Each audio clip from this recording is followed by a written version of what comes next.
Welcome to another insightful episode of the weekly business roundup here on UBC TV. I'm your host, Wadulo Arnold, and let's have a look at the big stories. Uganda and Iran lay foundation for stronger bilateral ties. Digital payments gaining a stronghold in Uganda. The Petroleum Authority of Uganda hosts House of Bishops in the Albertine Graben. And on the continental scene, Nigeria aviation sector recording significant growth. For all these and more, stay tuned. It's time for business. On to our first story. The Ministry of Health is advocating for the stringent regulation of cat, also known as miraa, to avoid its misuse. Lately, the crop has been in the spotlight with controversial debates in Parliament, torn between classifying it as a cash crop or an aquatic. Last week, the Minister for Internal Affairs, Kahinda Otafire, told the Parliament's Committee on Defence and Internal Affairs that cat, aka miraa or mairungi, and some other specific weed should be removed from the list of prohibited substances, justifying that the country can win big from the industry. You can't prohibit, you can't sell alcohol and prohibit cat. And in our circumstances, cat has become a cash crop. General Tafire, based on a due diligence done on both cat and cannibalism, saying that the dangerous part surfaces when being abused. Fortunately, those who are growing are foreign investors. They are from Israel. Now, what I'm arguing is the proceeds, much as we get taxes, some benefits, much of the proceeds is repatriated to Israel. So I'm saying, if these fellows are making profit, why don't we allow our own people, Ugandans, the Chiwanukas, the Otafires, the Okelos, the Bamasaba, to grow cannabis, those who can afford, those who have the capacity to grow it, and the proceeds remain here. The Minister of Health bitterly presented a different opinion during the same engagement with the Committee on Defence and Internal Affairs of Parliament. Because it also has its effects. The Health Ministry recognizes the fact that the psychoactive drugs can be medicinal, but the cultivation and distribution cannot be left at a free range. But must be regulated to be taken. We have even said under whose authority, guidance, who should do that. Not everybody to just go and pick. So I think we are all together. And my general, my brother, yes, anything once is taken, we have understood that now alcohol is leading. It may be another type even worse than cat. Anifa Kawoya, the State Minister for Health in charge of general duties, says anything taken in excess should be regulated and specific people should be licensed to carry out the operations, including growing and distribution, among others. And we as a ministry through National Drug Authority, our mandate is to regulate which is allowed and which is not allowed, and what criminalities comes in when you take it out of the allowed specifications. So our emphasis is on regulation. Our emphasis is to ensure that every drug that comes here will regulate it so that it's not harmful to our population. The MPs tasked the Minister of Health to provide a written submission on the medicinal bit as far as the substances in question are concerned. Where we have problems, as colleagues have said, is on the implementation side of it. Now we are amending this bill to reinforce, to ensure that what has failed, we cannot continue to lament that failed, but we must improve and say it is a law that can be implementable. Uganda Communications Commission has decommissioned illegal radio station equipment captured from various illegal radio stations around the country. Now, this was done in accordance with the UCC Act of 2013, which mandates UCC to close down and apprehend assets of illegal communications entities operating within the country. Let's have a look. Numerous regional and community radio equipment has been decommissioned by Uganda Communications Commission.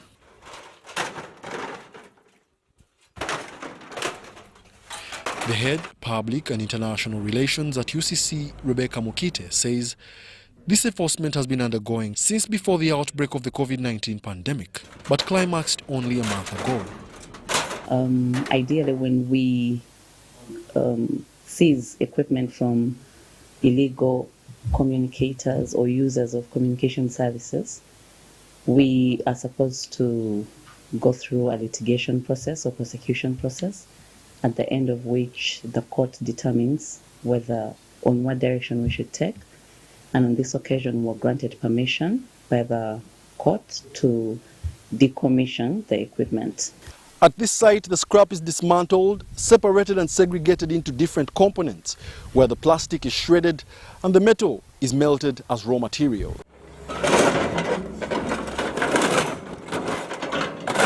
In this case, you find that they are providing commercial services that ideally should be provided by a licensed broadcaster.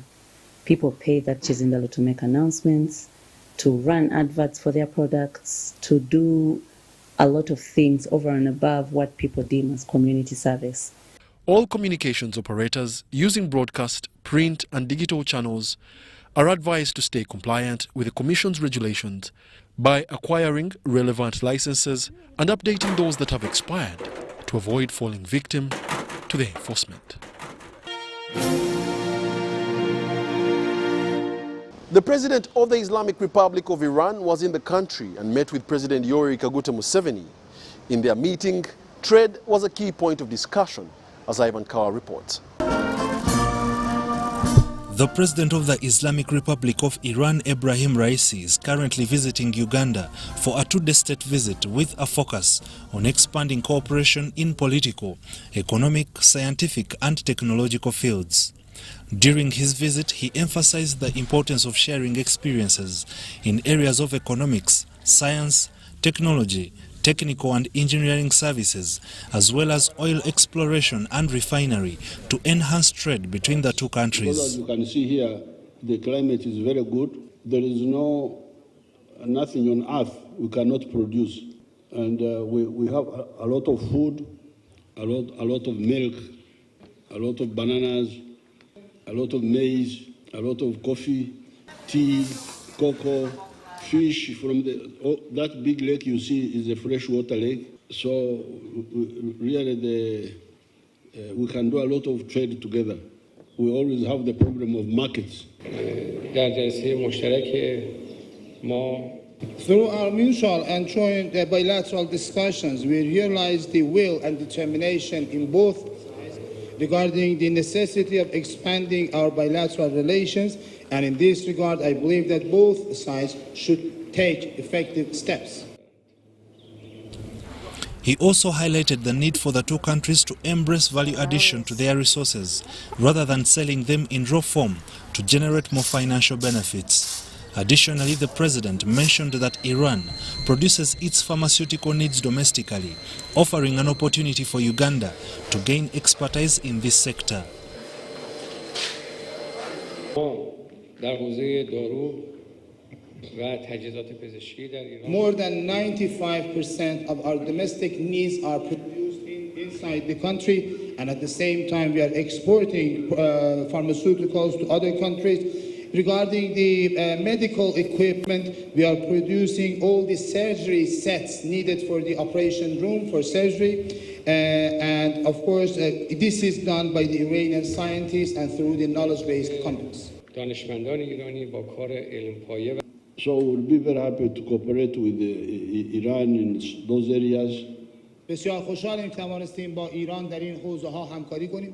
And on what he mentioned, the pathogenic industry, the disease for vaccines, medicines, and so on. It should be noted, however, that President Ebrahim Raisi condemned homosexuality and flagged it as an act against the nature of human beings. Uganda, on the other hand, criminalized homosexuality and remained opposed to it.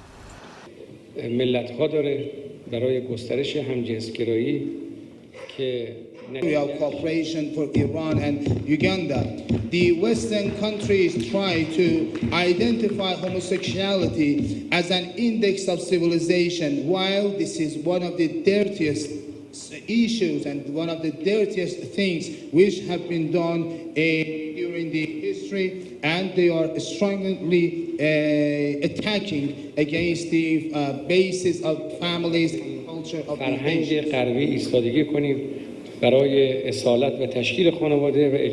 Raisi expressed his commitment to joining Uganda in its fight against extremism and terrorism while upholding fundamental human rights. Iran is one of the flag holders of defending the human rights, and the Western countries who are claimants of defending the human rights, in fact, they are violating the human rights. So I believe that we should ensure mutual cooperation on this issue as well.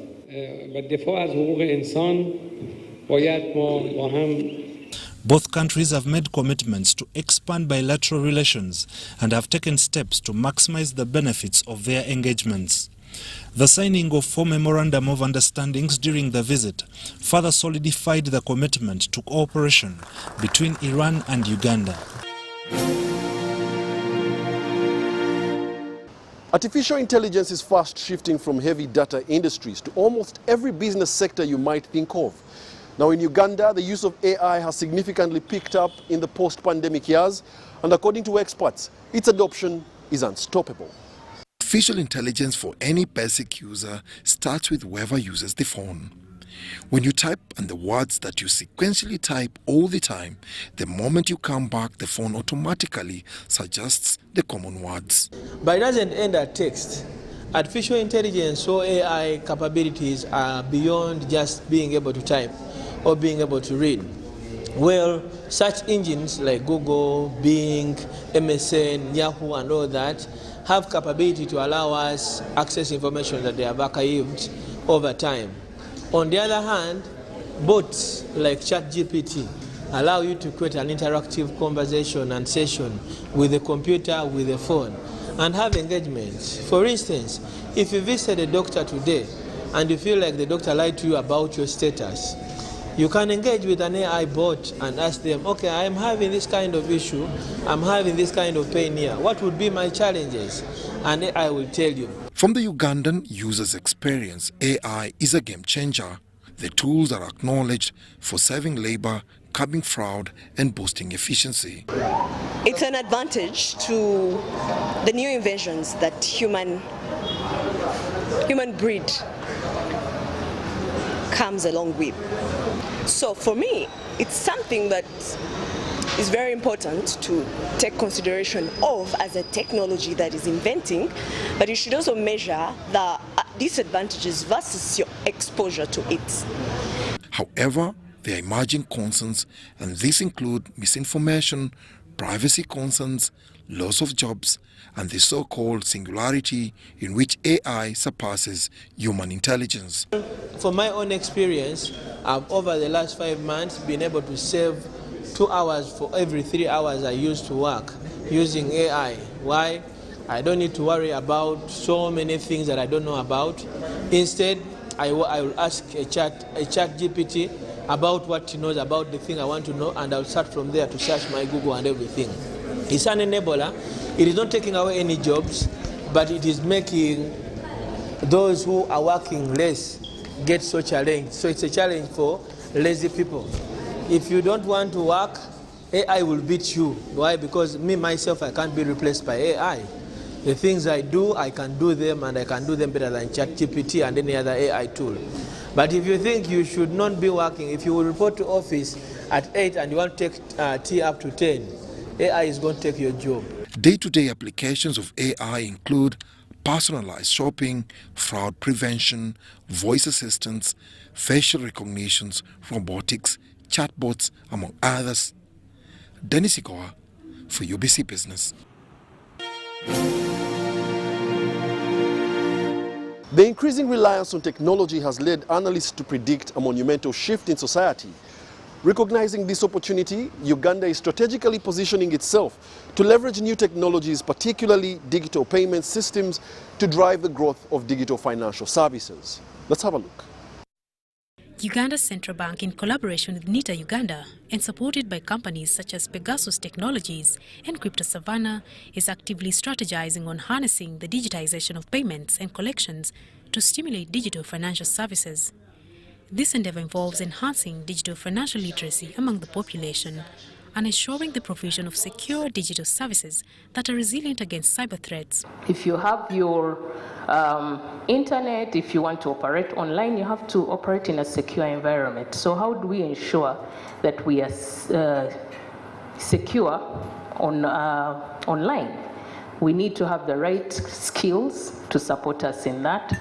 I think as a country we have very few cyber security experts, so we have to ensure that we train more people. To facilitate Uganda's journey towards a cashless society, approximately 66% of Ugandans now have access to cashless accounts, primarily in the form of mobile money.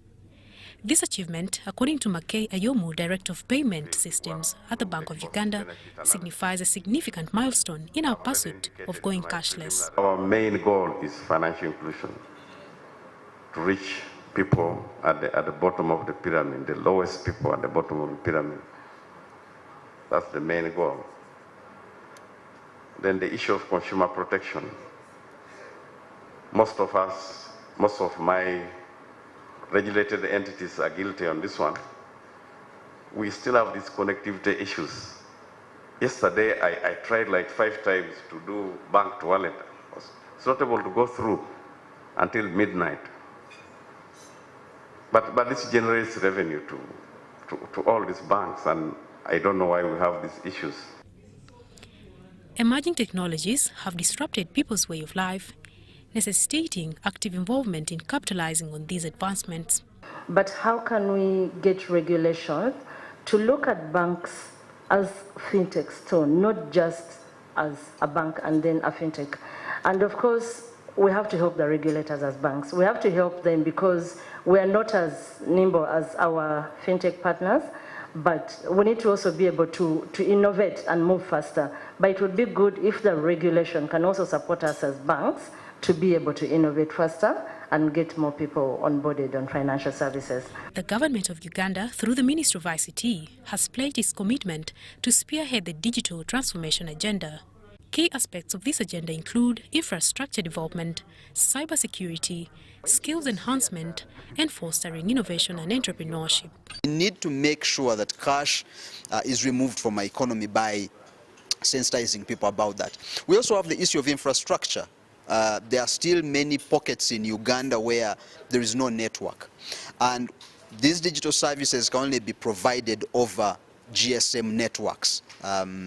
So if there is no network in an area, if there's no agents present, then obviously that digitization will not work. With each technologically driven industrial revolution, there is a substantial shift in how things are done. Although change can be uncomfortable, it is crucial to engage in conversations about harnessing the digitization of payments to improve Uganda's financial sector. The Petroleum Authority of Uganda hosted the House of Bishops from the Church of Uganda to a 3-day trip visiting oil and gas developments in the Albertine Graben in western Uganda. 29 bishops from various dioceses appreciated the ongoing initiatives on various oil and gas project sites.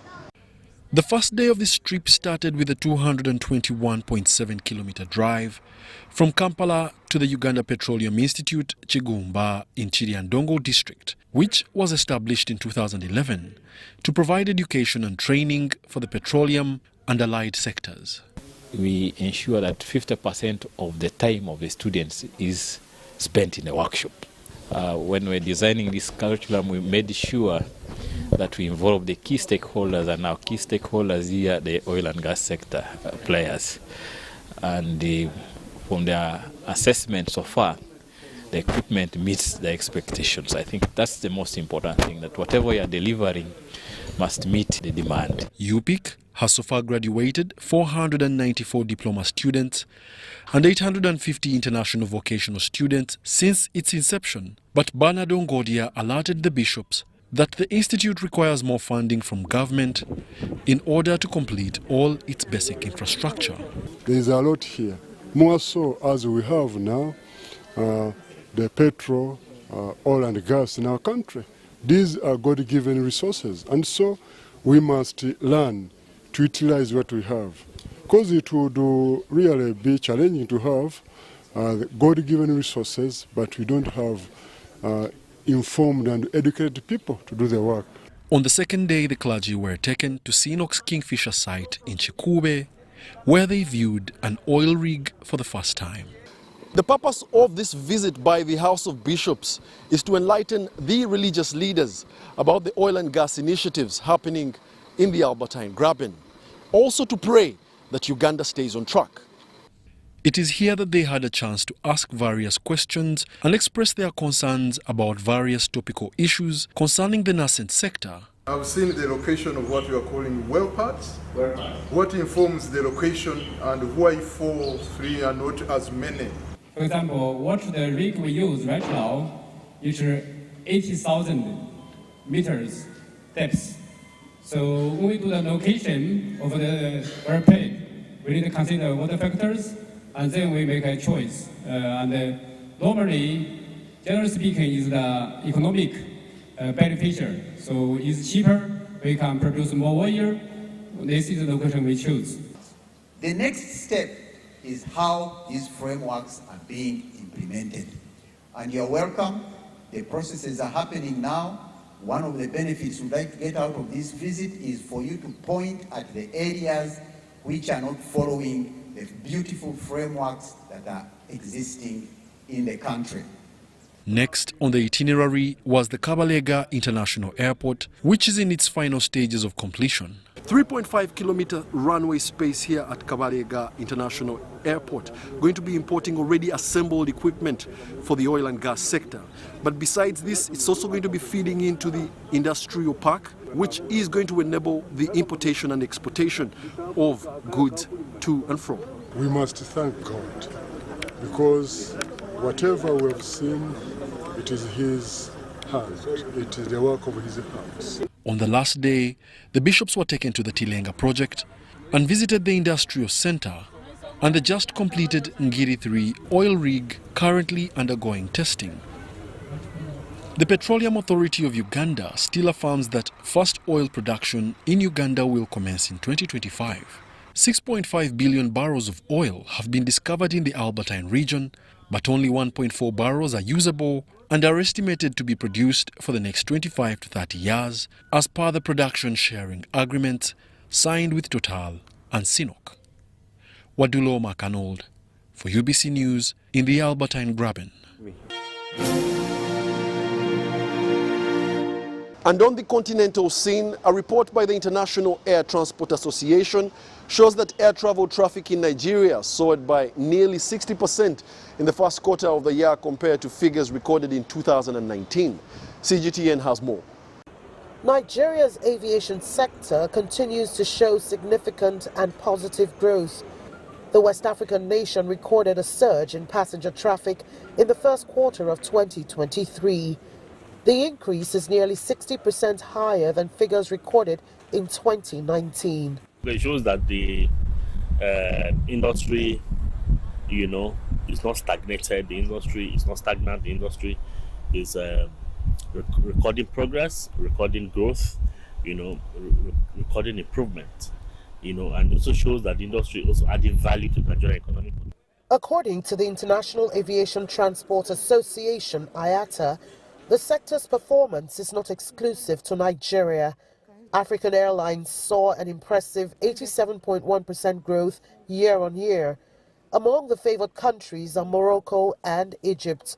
However, sector watchers say the high migration trend in Nigeria may have contributed to its passenger traffic.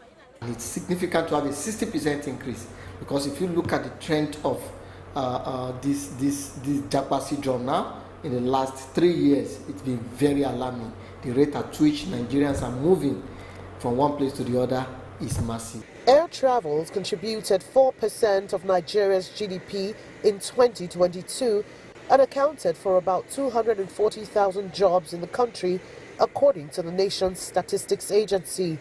Experts say it's a huge benefit to the nation's economy. It means that there is a serious flow of economic activity within the sector. It also means that funds are also rotating, meaning that jobs within the sectors are increasing, or the level they are is being maintained, which means that it's contributing to per capita income of the citizen. For the government, they're going to get more taxes, they're going to get more revenues from passengers that fly, because for every ticket that you fly, there's a certain percentage of the amount of money that goes to government. Despite the significant growth and economic prospect in Nigeria's aviation sector, airline operators' inability to repatriate funds from Nigeria remains a snag. Stakeholders are optimistic that the exchange rate unification regime will put an end to the trapped funds crisis and make room for more positive growth in Nigeria's aviation sector. Kelechi Amekalam, CGTN Abuja, Nigeria.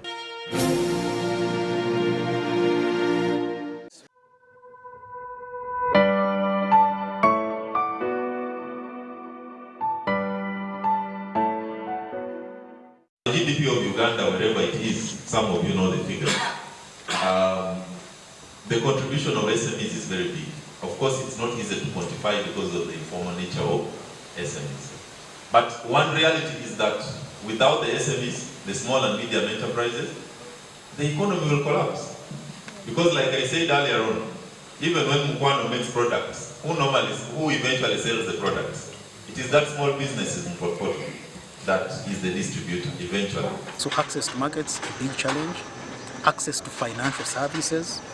Most SMEs struggle to convince banks or to go to a financial institution and they say, I want 100 million, please fund me.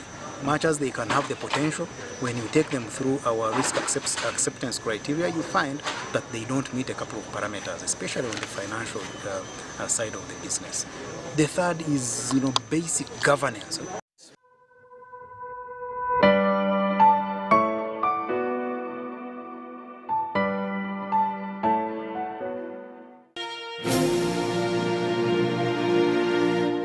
Well, as we close the show, we would like to challenge you by telling you that artificial intelligence won't replace you at your job.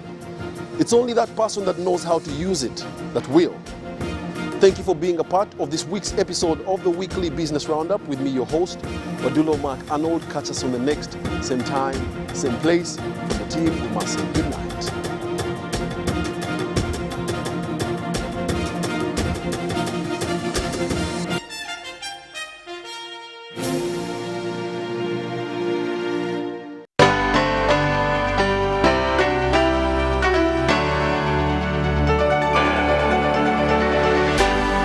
UBC, inspiring Uganda. Road traffic crashes is one of the leading causes of death among young people aged 5 and 29 years. In 2022, Uganda registered 21,473 crashes, out of which 4,534 people died and 15,227 seriously injured. 22 people die every 100 crashes, and on average, we lose 12 people daily. Legacy Road Safety Initiative, in partnership with KCCA, Ministry of Works and Transport, Ministry of Health, Uganda Police Force, Red Cross, Rosaku, Boda Boda Industry Uganda, have organized the second Road Safety Marathon for the crash victims to help create awareness, build cohesion among stakeholders, train first responders at black spots, and support a health facility. The marathon will take place on the 23rd of July 2023, starting at 7 a.m. from Nakasero Primary School grounds. Book your kits at 25,000 from Legacy Road Safety Initiative offices located at Old Kampala Chicken House, 2nd floor, room 18, or 8th Street, Safeway, Rightway offices, Total Energies, Ovino Mall, Boda Boda Industry Uganda, or visit www.lrs-initiative.org to register. Call 0752-605-479 or 0776-598-817 or 0414-698-675. Proudly powered by Daxi Driving School and Wava Water. Run to save a limb. My name is Abel Bakunda, Deputy RDC Kario District. There are so many success stories and achievements that have been registered in Kario District and cutting across all the sectors and departments.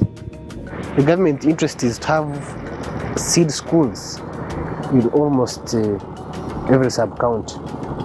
And so far, the coverage in Cairo is we are still like at 40%.